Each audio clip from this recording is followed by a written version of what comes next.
produit par Binge Audio et bourse de commerce Pinot Collection.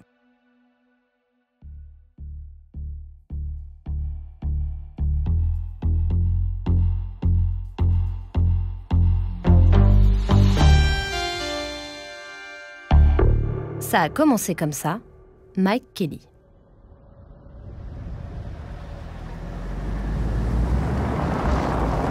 Il fallait une bonne raison pour mettre son nez dehors le 4 février 1974 à Détroit, dans le nord des États-Unis. Le froid y est intense, le vent glacial cingle les joues et paralyse les membres. Vous l'avez compris, il caille. Un concert est prévu dans un bar connu pour être le quartier général d'une bande de bikers. Un jeune garçon de 19 ans, féru de musique, compte bien y assister. Car ce lieu inédit accueille ce soir l'un des phénomènes rock du moment, Iggy and the Stooges. Leur dernier album, Raw Power, produit par David Bowie, a été boudé par la critique. Mais le jeune homme, lui, a saisi toute la puissance de ces morceaux, abrasifs, électriques, sauvages, comme lui en fin de compte. Dès l'entrée sur scène d'Iggy Pop, le garçon ressent la fureur sourde des motards face à son accoutrement. Il porte un juste corps de danseuse jazz avec une jupe à paillettes, tout simplement. Provoquant en diable, il mène la foule qui n'a pas l'habitude de ce genre d'énergumène et qui oscille entre fascination et agacement. La tension s'accentue lorsque le groupe se met à jouer Louie Louie.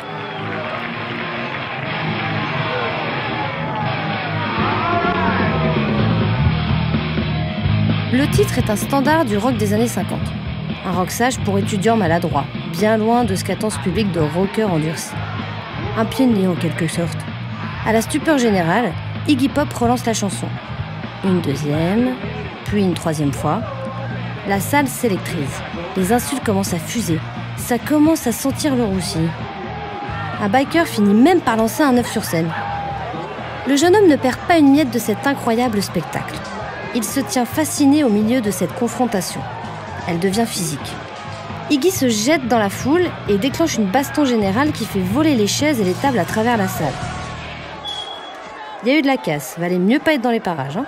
Ladies and gentlemen, with Louie Louie, and thank you very much to the person who threw this glass bottle at my head. It nearly killed me, but you missed again, so you have to keep trying next week.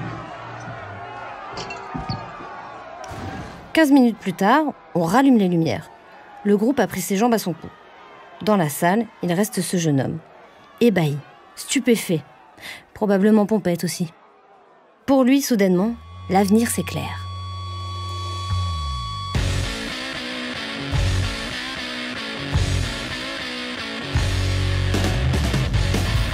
Ce jeune homme s'appelle Mike Kelly. Il a alors 19 ans. De ce concert apocalyptique, il dira « C'était la meilleure pièce de théâtre que j'ai vue de ma vie. » Et pour cause, elle restera gravée en lui, formera une sorte de référence, un écho à l'œuvre qu'il va élaborer pendant près de 40 ans. Son art, comme cette performance, est provoquant, déroutant, parfois trash. Profondément rebelle, il est un artiste des grands écarts, puisant dans la culture populaire mais aussi dans la psychanalyse. Jusqu'à son suicide en 2012, à l'âge de 57 ans, il a mené un travail colossal. Une sorte d'exorcisme collectif de l'Amérique bien pensante d'après-guerre dont on n'a pas fini d'analyser tous les ressorts.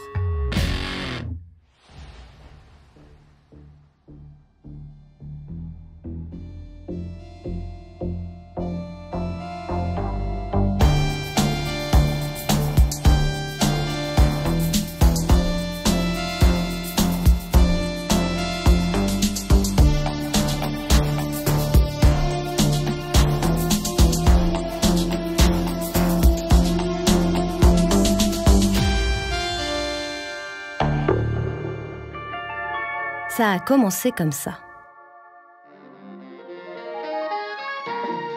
Artiste d'avant-garde, ce n'était vraiment pas à ça que Mike Kelly était destiné. Il naît en 1954 près de Détroit, dans une famille catholique ouvrière aux idées très conservatrices. Parmi elles, une forte méfiance envers les artistes. L'art était considéré par ses parents comme l'apanage des homosexuels et des communistes. Ambiance. Et moi, dira Mike Kelly plus tard, en tant qu'artiste, j'étais considéré comme un martien. La relation avec ses parents est donc tumultueuse, on s'en doute, et déjà saupoudrée de provocations. Mike Kelly apprend le tricot et le crochet contre l'avis de son père qui veut le voir faire du sport comme les autres garçons de son âge. Il entre finalement à l'université du Michigan à l'âge de 18 ans. Nous sommes alors en 1972.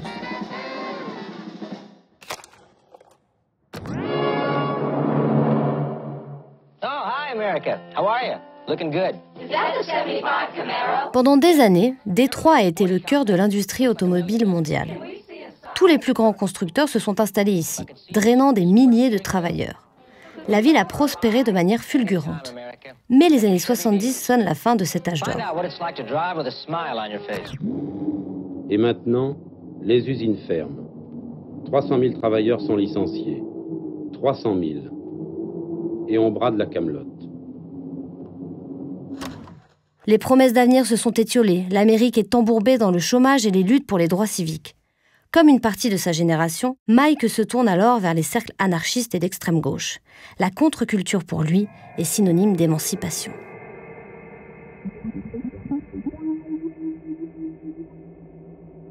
Féru de musique, il a rencontré Sun Ra, un musicien avant-gardiste, expérimental et charismatique.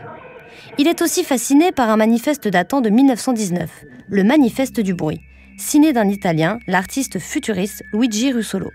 Il y lit ce qu'il avait déjà compris, que la musique peut être faite d'idées, de vitesse, de ressentis, de sons multiples, notamment ceux de la ville, plutôt qu'être uniquement liés à la maîtrise d'un instrument.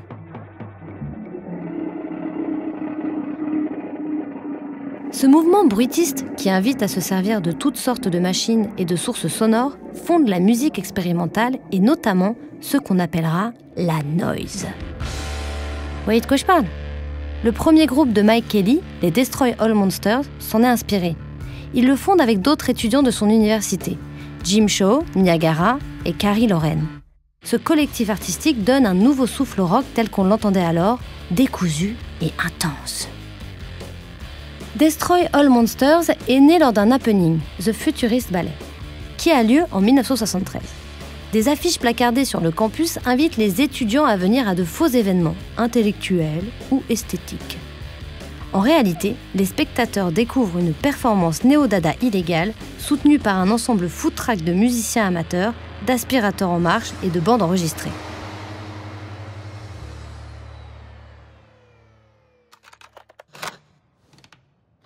Notre approche était assez éclectique. Nous n'étions pas exclusivement liés au rock. Mais en même temps, nous voulions retrouver l'énergie brute, bruyante du rock. Mais aussi une certaine intelligence.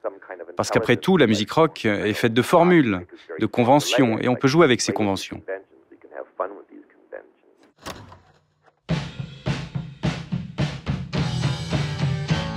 À 22 ans, Mike Kelly quitte Détroit et part pour Los Angeles, rejoindre une école alors révolutionnaire qui privilégie les ponts entre les disciplines, le California Institute of Arts. En 1976, l'école est marquée par le conceptualisme, un art qui donne une place majeure à l'idée à l'origine de l'œuvre plutôt qu'à sa réalisation proprement dite. C'est ce qu'avait initié le français Marcel Duchamp. Vous voyez qui c'est ? L'urinoir au milieu de la pièce. Ah voilà, au début du XXe siècle, et qui à cette période très agitée, très politisée de l'histoire américaine, prend tout son sens. Mike Kelly est sensible à l'art conceptuel, mais très vite il va créer son propre langage esthétique. On le comprend dès son exposition de diplôme de fin d'études dans une série appelée Birdhouses. Ce sont des sculptures inspirées des nichoirs pour oiseaux, dans un esprit DIY, do it yourself, ce qui veut dire fait soi-même. Il ressemble à du bricolage artisanal que l'on peut trouver dans les jardins de banlieue américaine, et pose de fait la question de savoir si un tel objet peut être de l'art. Ou pas.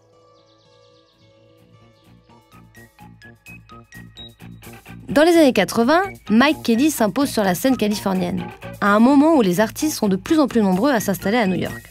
Son œuvre est très élaborée et se construit d'abord autour d'éléments de la culture populaire.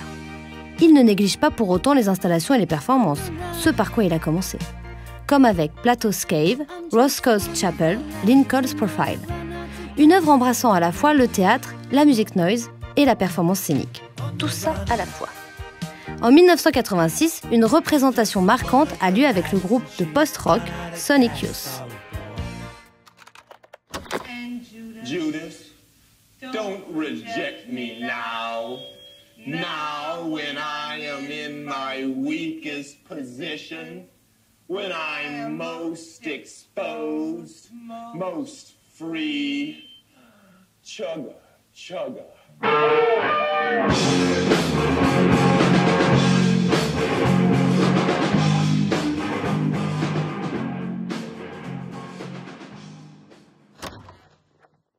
À la fin des années 80, il entame la série qui le fera connaître du grand public, Half a Man, réalisée avec des peluches, des bannières ou du tricot. C'est son père qui devait être content. Il pose des questions philosophiques et psychanalytiques, réfléchissant à l'enjeu de ces peluches, objets du quotidien liés au monde de l'enfance et à son innocence. Leur aspect, vieilli, usé, provoque un certain malaise. Comme si ce qui était réconfortant et protecteur subissait une forme de distorsion. Au journal Le Monde en 2006, il dit d'ailleurs à ce sujet « J'ai beaucoup travaillé avec des peluches. Personne ne penserait à considérer ces formes populaires en termes d'auteur. Mais pourquoi ce nounours a-t-il été conçu ainsi? À qui était-il destiné? Rien n'est innocent. Tout est politique. » L'une de ces peluches figure sur une pochette de l'album Dirty de Sonic Youth, qui deviendra culte. Mike Kelley aime déconstruire ce que nous prenons pour acquis. Objets, habitudes, rites de notre quotidien. Sa production est abondante et incroyablement diverse.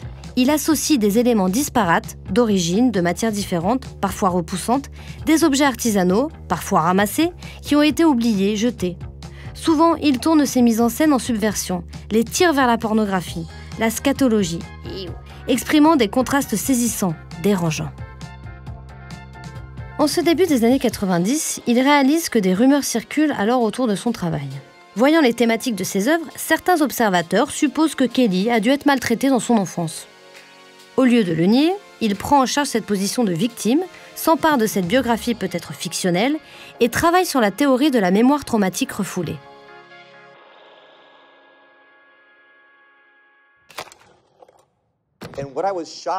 Ce qui m'a choqué quand je travaillais sur des éléments de la culture populaire, c'est que dans mon esprit, je les examinais de manière formelle. Et j'essayais, je pense, de faire une analyse sociale de cela.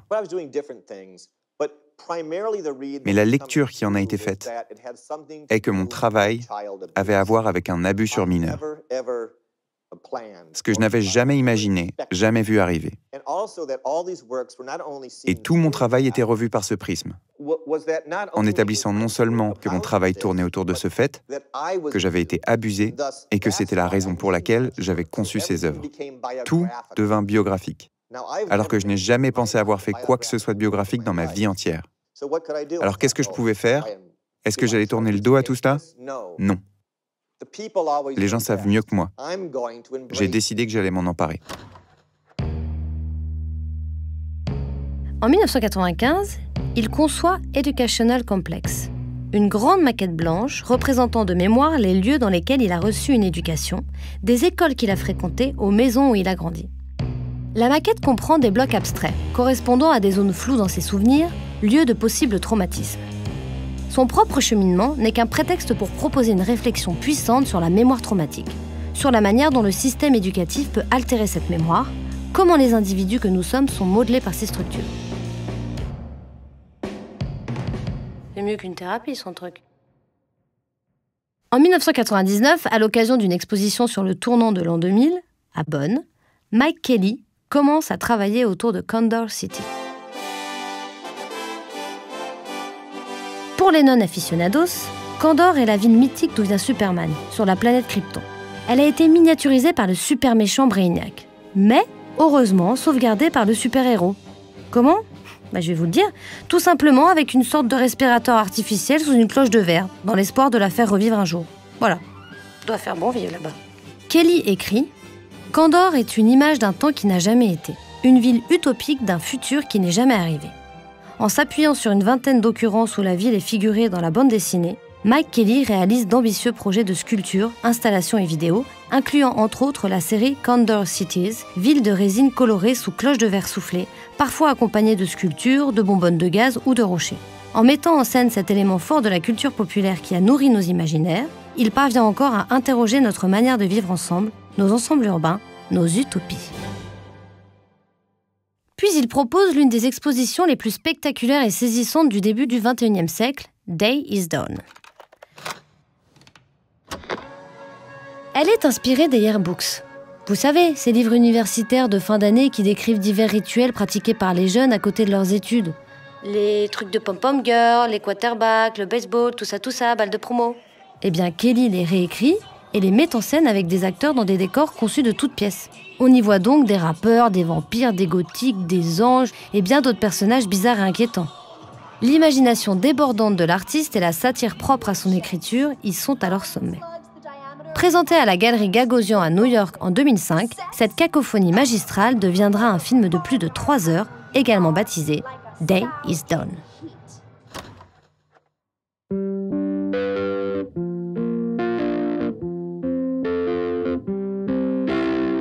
Mike Kelly s'est donné la mort chez lui le 31 janvier 2012.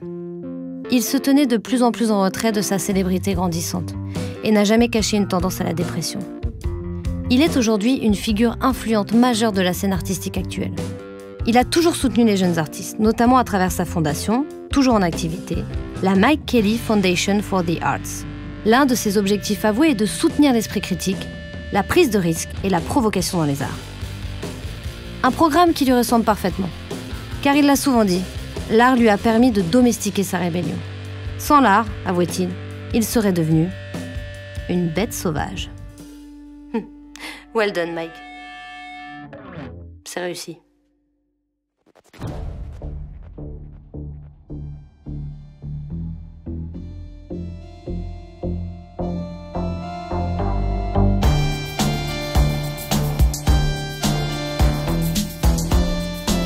Ça a commencé comme ça est un podcast Binge Audio, Bourse de commerce Pinot Collection, écrit par Caroline Alazi, raconté par moi-même, Marie Papillon, et réalisé par Solène Moulin et Maxime Singer.